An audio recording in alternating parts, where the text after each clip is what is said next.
Bonjour tout le monde. Alors aujourd'hui, un cours sur l'importance de faire attention de ne pas voler quoi que ce soit.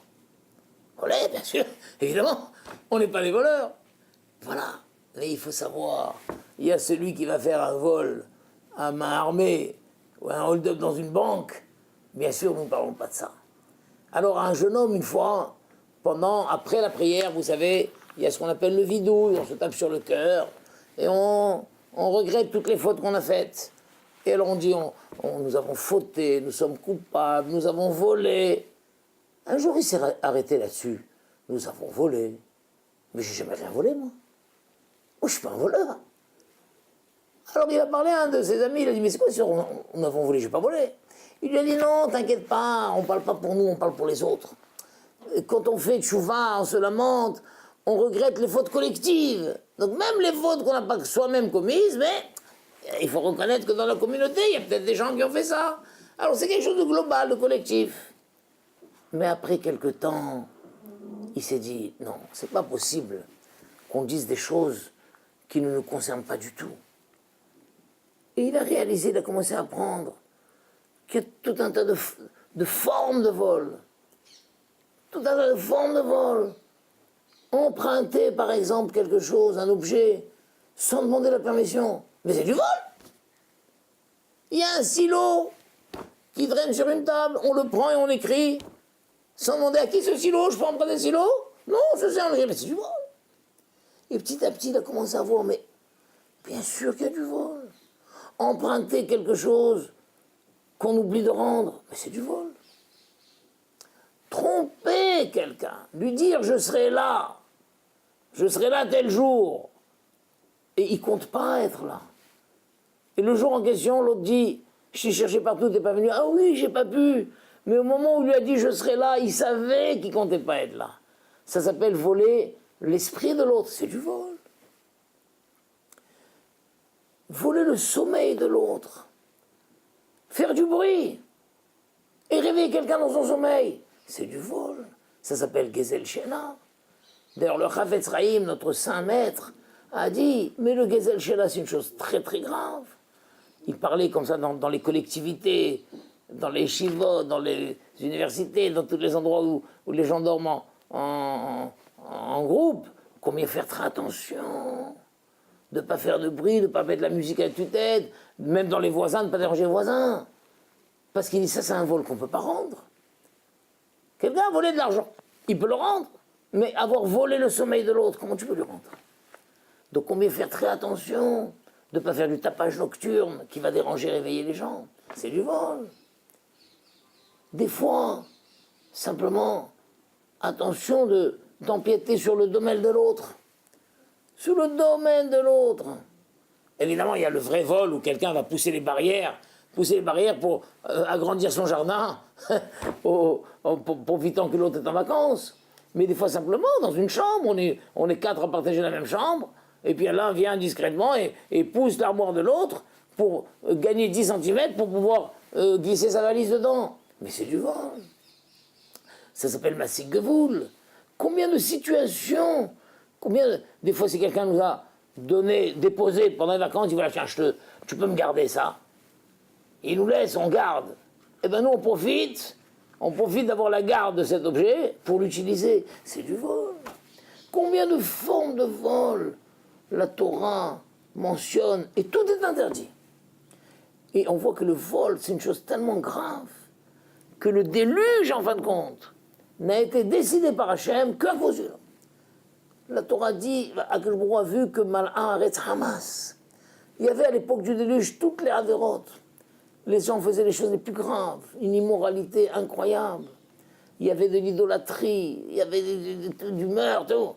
Et pourtant, la sanction du déluge n'a été signée qu'à cause du vol. Parce que le vol, c'est quelque chose où n'importe qui sait que c'est pas normal. C'est à l'autre. Qu'est-ce que tu vas voler l'autre? Le sérel, l'intelligence, l'intellect le plus simple dit à l'homme, c'est pas bien ce que tu fais. Qu'est-ce que tu vas lui voler son argent? Qu'est-ce que tu lui voles son territoire? Qu'est-ce que tu utilises son objet sans lui demander la permission? Pourquoi tu lui voles ses heures de sommeil? Pourquoi tu utilises n'importe qui? N'importe qui, personne ne peut dire ben, je croyais qu'on avait le droit. Mais comment dire le droit? L'intellect le plus simple te souffle que ça c'est à lui et ça c'est à toi. Qu'est-ce que tu rentres dans son domaine sans lui demander la permission? Et on voit combien nos hachamim, nos tzadikim se sont distingués par cette finesse à faire attention.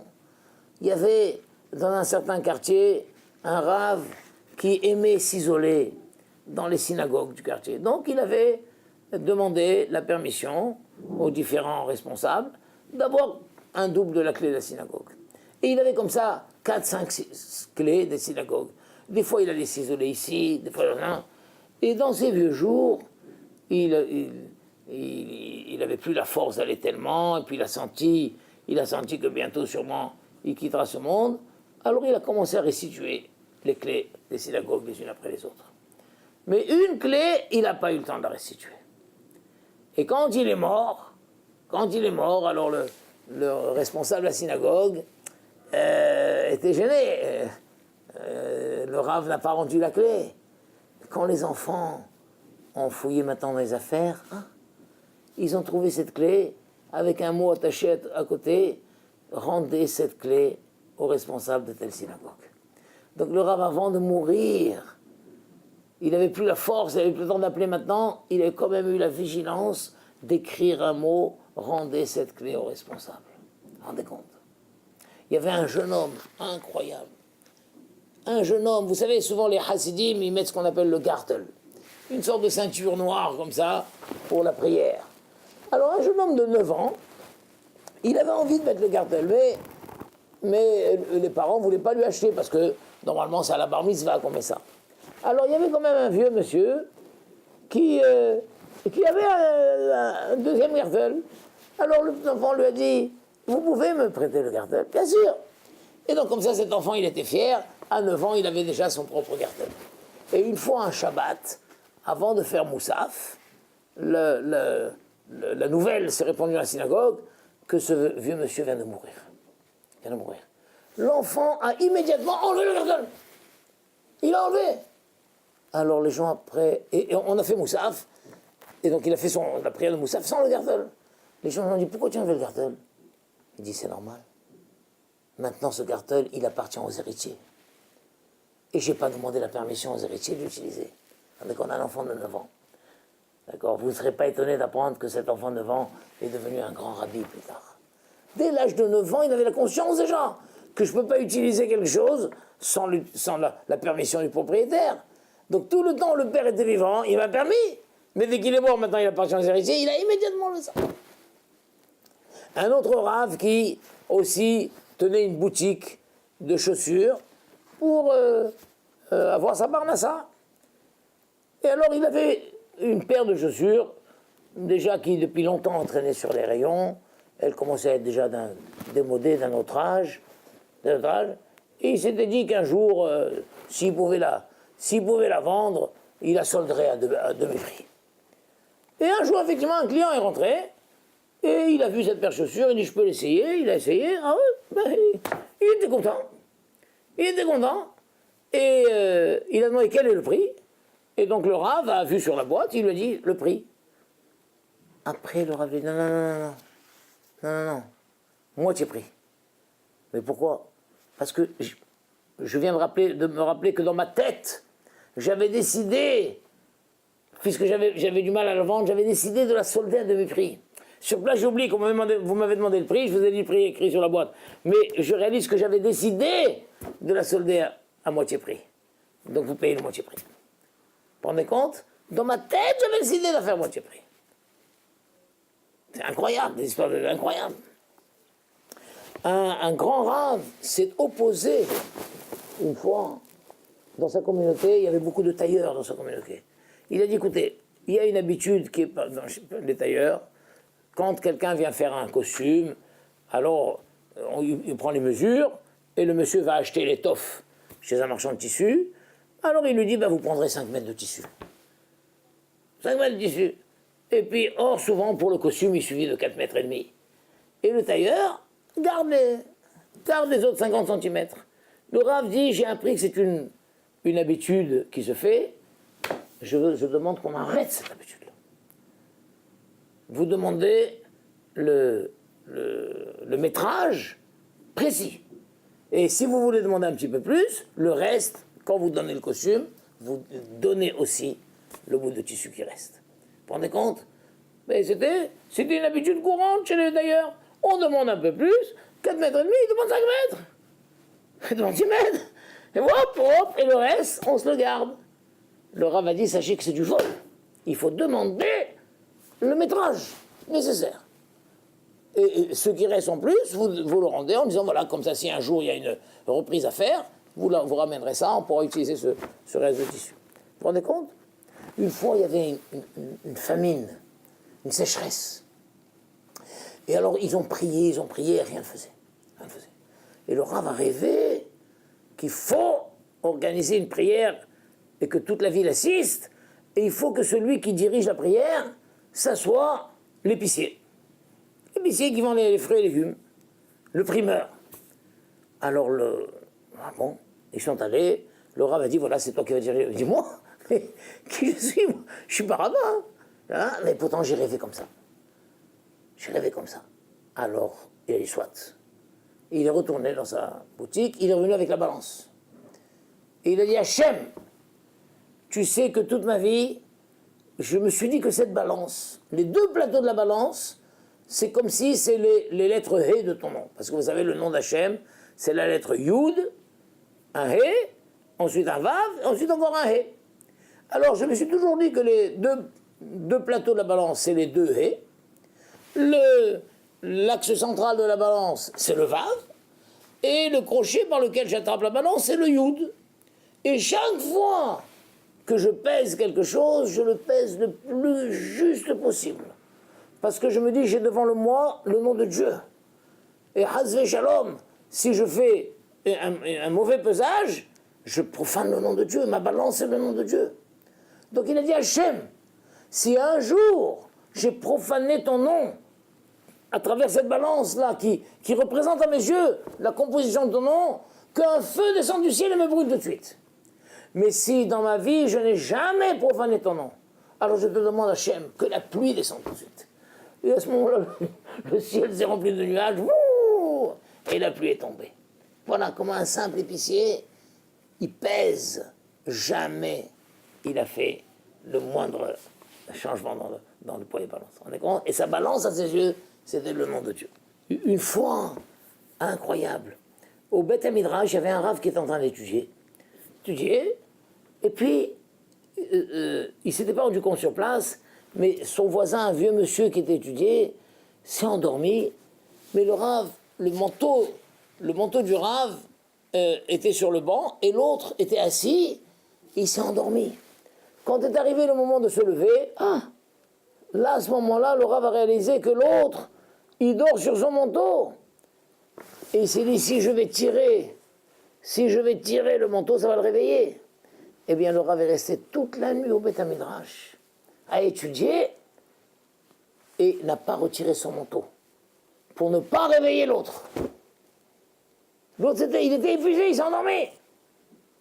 Il s'est endormi, il s'est assis sur le pan du manteau. Eh bien, le Rav est resté toute la nuit au Beth Midrash, parce qu'il avait peur qu'en tirant le manteau, l'autre va se réveiller. Vous vous rendez compte?